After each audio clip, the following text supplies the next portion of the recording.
Oi, you know what time it is? You're tuned in listening to Dry That Aussie Metal Guy. Make sure to hit that like and subscribe button so you don't miss any of his content when it drops. And remember, stay brutal, you mad dogs. Roof. Okay then, g'day. Hey, how you all going? It's Jai, that Aussie metal guy here with Crank.com and with Cranium Radio. So tonight, wherever you are in the world, is a great pleasure that I'm getting to have a chat with the almighty Henri Sattler from God Dethroned, who are due to release, I believe, their 13th studio album, fucking 13 albums. The Judas Paradox does come out tomorrow through Raining Phoenix Music, and my bird is super excited as well because we've been cranking God Dethroned for the last 24 hours almost straight, mate. Cheers for joining me. Hi, man. Nice to meet you. Thanks for having me. Absolute pleasure, man. First off, can you tell me a little bit about kind of your songwriting process for this? Because it has been, I think, 4 years since Illuminati, and you kind of did drop that first single that you reworked for the album. But tell me a little bit about your songwriting process for this one. Yeah, well, our songwriting process, it's usually quite spontaneous. You know, I just take my guitar, start playing, and then usually after 3 days, something decent comes out. And I wrote Judas Anorexia for this album, and I sent it to the guys, and they were like, okay, that's the direction you want to go. So that's when they came in and started contributing their stuff. And from there, everything went pretty smooth. I think we wrote the album in like 3, 4, maybe 5 months, recorded it, and that was it. And yeah, it took a long time since Illuminati to do this album because Illuminati was released a month before the pandemic. And we managed to do one European tour before, everything came to a standstill, and it demotivated me completely. So it took me a while to find the energy back to start writing new songs. And that's basically why it took so long.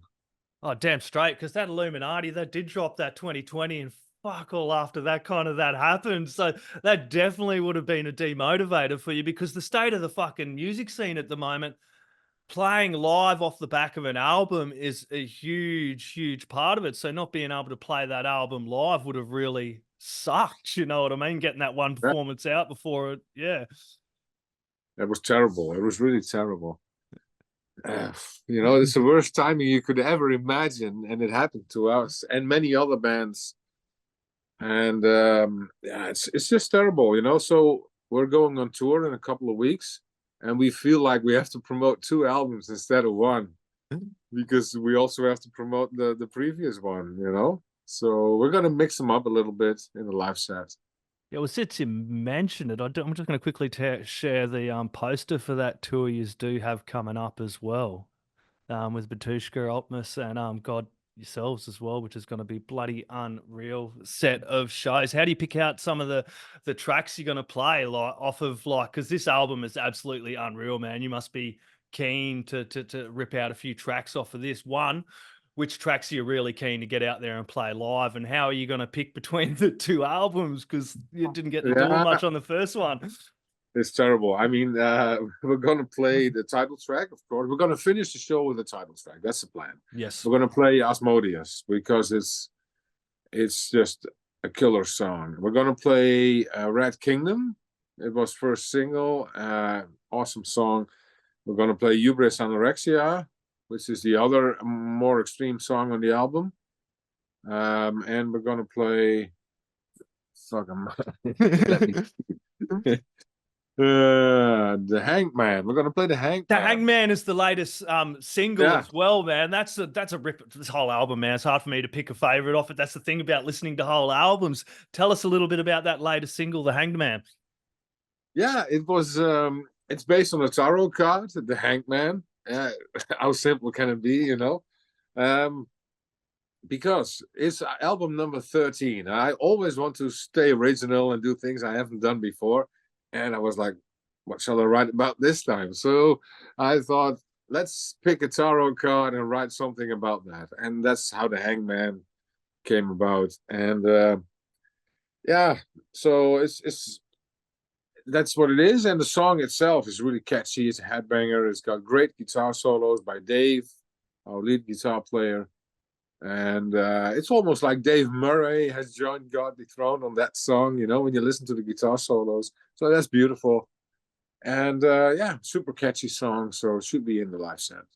Oh, there's some super killer guitar solos on this, and some great riffs from yourself as well, including one on that second single was the Rat Kingdom as well. I believe you kind of a little bit of an ode to Jeff Hanneman as well, yeah. Yeah, I it's the only style that I can play. I started playing guitar at 15. I joined my first band at 17. And although I'm a big Iron Maiden fan, I could never play guitar solos like that. So I adapted to the style of Jeff Hanneman and Kerry King.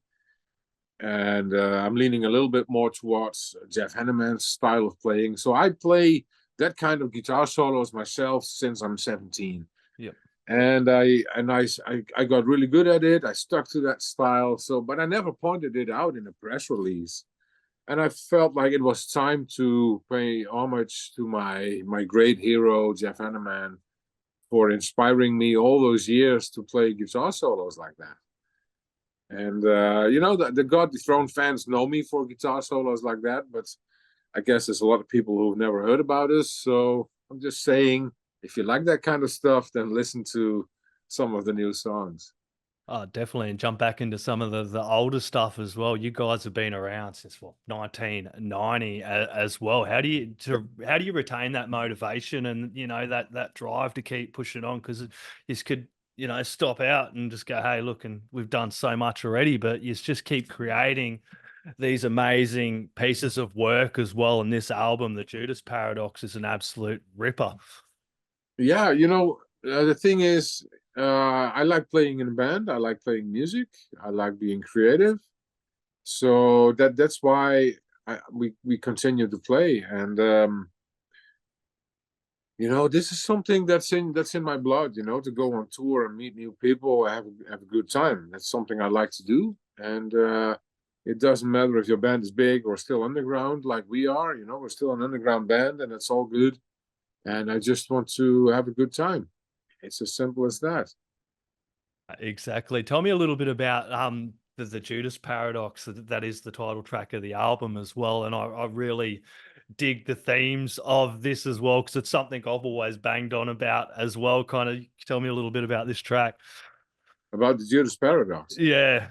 Yeah, it's I just had a thought, like, everybody always sees Judas as a betrayer. Well, I thought, like, is that actually true? Is he just a scapegoat?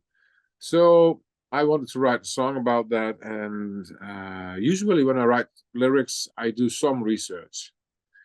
So I started doing research, and I found out that there's 2 stories in the Bible about Judas Iscariot. And the first story is the one everybody knows. And the second story is about the fact it's written by a disciple, and he says, Jesus could look into the future, so he could see that he had to die to return as king of the world, and he knew that Judas would be the chosen one to fulfill this task. That makes Judas innocent, because he didn't act in free will. And so I wrote a song from that point of view. So it's written from the point of view of Judas, who describes who he is, that he's one of the 12 disciples, that he's proud of that he sees Jesus as a brother, blah, blah, blah. And then in the end of the song, when the clean singing starts, which is done by Dave, our lead guitar player, he sings apart from Jesus towards Judas, saying, okay, this is part of a master plan. Please don't blame me for what I did, but you were the chosen one. So this gives a whole new perspective on what happened back in the day. But I took it from the Bible, so I didn't just take a story and mock it. I just took this, as a historical fact. Yeah, well, it's a great storybook. Well, I'll give him that, and that's something I've always banged on about too. Logically, it seemed like when I heard this song, I'm like, dude, because this is exactly what I've been saying for like ever. Logically, it just makes complete sense that if Jesus had the foresight of everything, he knew he would have had to do this in that story to be able to attain the level he has now. So to do that, he would have needed Judas to do this. So Judas kind of fell on the blade for Jesus as well, knowing full well that this is what would have happened. And as you said, Jesus could see the future, and logically, that's how I've always thought about it as well. So when this track come out, I'm like, damn, Henry, you hit the fucking nail on the head, mate. Yeah, right. And it's written in the Bible. I mean, I didn't make this up. There Yeah. is somebody else who wrote that down just exactly like you described. Yeah. So Yeah, it's definitely you probably haven't been able to like get hold of like finding different stories and different parallels to kind of take from that and kind of make music out of it, because it's an unreal storybook, and I feel like Satan gets a fucking bum rap out of that whole book, because I think it's like one person or something like that, and God just kills fucking everybody in that book. It's crazy. It's like they haven't even read the bloody thing, eh? right. Yeah. Awesome. So, can you tell me a little bit about some of the other themes that kind of influenced and inspired you for the making of this album, mate? Um well, yes. There's a song called Judas Anorexia, which is a song about confinement and only being able to get your freedom back when you take an injection. So this is my description about how I felt going through the COVID times. Here in Holland, you weren't allowed to go into public places or go to a shop if you weren't vaccinated. So now many people got very ill because of the vaccinations. They always told us things would be safe, and now we know it's not true. So Hubris Anorexia is a song about that topic. Red Kingdom is about, we all know there's many secrets in the Vatican, and we all know that they will never see the light of day. So I wrote a song about that, about a guy who's trying to find the secrets in the Vatican, but he will never come out alive. Things like that. Hailing Death was also supposed to be a song about a tarot card, but it was so difficult because there is hardly anything to say about that. So I mixed it up with a story about crossing the river Styx. It turned out to be one of the greatest songs on the album, in my opinion. War Machine is about a Japanese concentration camp in World War II, where they did experiments on human beings, written by Dave, and things like that. So it's all over the place. The Eye of Providence is probably the lyric that's closest to Illuminati, because it's about the Egyptian mythology, the all-seeing eye, and describing what it does and things like that. So yeah, that's basically the songs on the album, I guess. Yeah. Oh yeah, of course we have Kashmir Princess, which is the first lyric that I wrote. And I wanted to write lyrics about conspiracy theories. That was my initial idea, until I found out that these people are even crazier than you could imagine. So I just did one lyric about that. And the Kashmir Princess was an airplane, and it was shot down in Asia and was filled with people from the government. Of course, it was never found back. Blah blah blah. So I decided to mix a story about that airplane and about a woman who gets penetrated, and it's even crazier than the original story. And it's all, just listen to it. You will understand what I'm talking about. Oh, most definitely, and everyone will get to listen to that one tomorrow as well, because it's absolutely unreal. You guys done the production yourself on this one, didn't you? And most of the mixing, and handed it over to Tony to kind of take over the rest of it. Was the mastering and that, or? Yeah, how'd that work? We actually, well, we recorded the album ourselves. I mixed the album myself. I felt like I always wanted to do that, and over the years, I gradually grew into the whole mixing process. And then when COVID came, I had a lot of time on my hands, so I basically mastered it. And so I mixed the album myself. And then I sent it to Tony Lindgren of Fascination Street. Fascination Street is, at the moment, is probably the go-to studio in Europe. Yeah, it's a hot shot studio, and Tony's doing the masterings there for about 15 years. It's Jens Bogren's studio. He did Amon Amarth and The Creator and all those bands. And so I asked Tony if he wanted to do our mastering. He said, yeah, sure, no problem, send it over. And then he got it. He said, man, this is awesome stuff. And he finished the mastering. He said, well, I hope to work with you again in the future. So that was really, really nice cooperation. And he made an even great sounding album even better. So, that was awesome. And but we did everything ourselves because I felt it was easier to just do what I had in mind than trying to describe to a producer, to get my ideas across and then hope that he would do the right thing. So that's why, basically. Exactly. Who handled the album art for this? It's actually a painter from many years ago. It's a painting from an English guy, and the painting is called "The Fall of the Rebel Angels." There we go. It's a sweet one, dude. Yeah, and it's in the Rijksmuseum in Amsterdam, and so it's an original painting, and you can use that as artwork for an album, but you just have to mention who painted it. Who painted, yeah.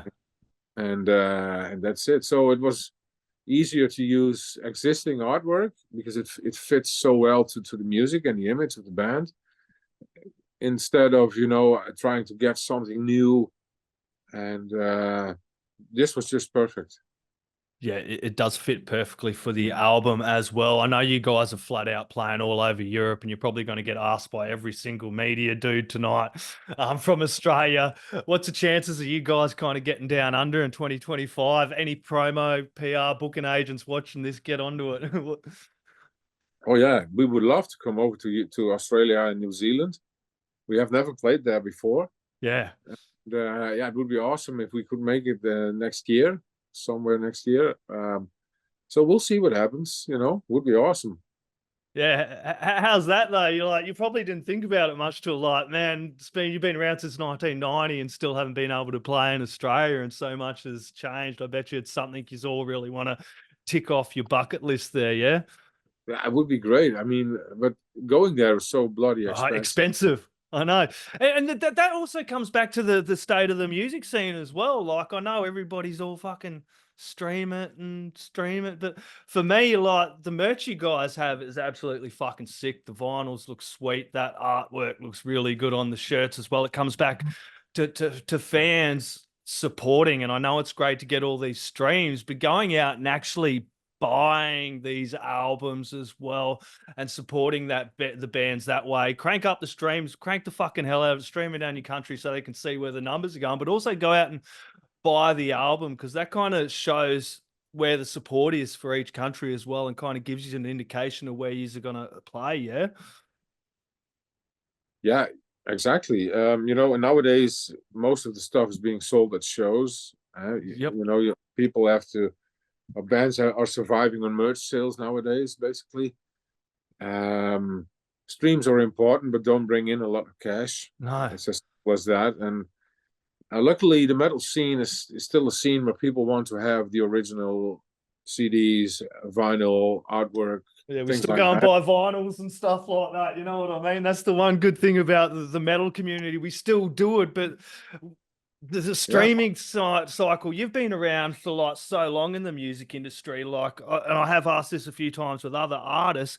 How do you feel about the state of the music scene at the moment? I feel like it's good. Everyone can, like, people that haven't heard God Dethroned can go jump in and crank up your first few albums and really listen to everything. But I still kind of feel there's got to be more support for the artists and the bands and art in general. I was talking to Francesco from Flesh God about this, how art is really important in society, art, music, and everything like that. We need governments to step up, and we really need, like, the way that the music scene is at the moment with the streaming, there needs to be more support for the artists. And I feel like the artists need to get, more of this revenue stream instead of these big corporate fucking assholes.